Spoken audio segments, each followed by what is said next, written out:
Welcome.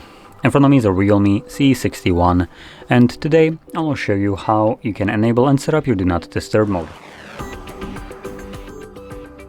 To get started, pull down your notifications by swiping down from the top of the screen and then swipe down once again to extend the list of visible toggles. Next, locate the Do Not Disturb toggle.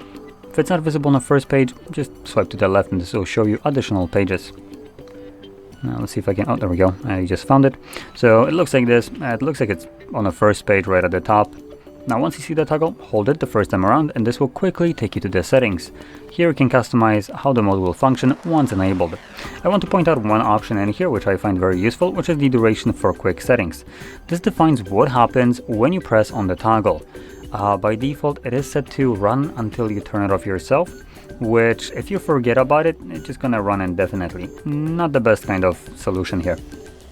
I personally like to select it on a timer and make it something about like 4 hours, which I find it's long enough to cover any kind of time I need, whatever I need the mode for, plus maybe a little bit of time extra. If I just forget about it, it's gonna turn it off after that time, and if I remember about it, I can turn it off before that timer runs out, which is obviously pretty good.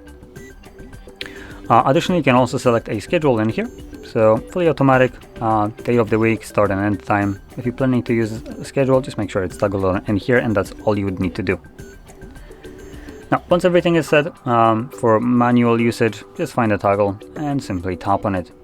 So for me, it would be running for the 4 hours that I have chosen, and after that time, it's going to automatically turn off. But like I mentioned, I can turn it off before that time by just clicking on the toggle once again.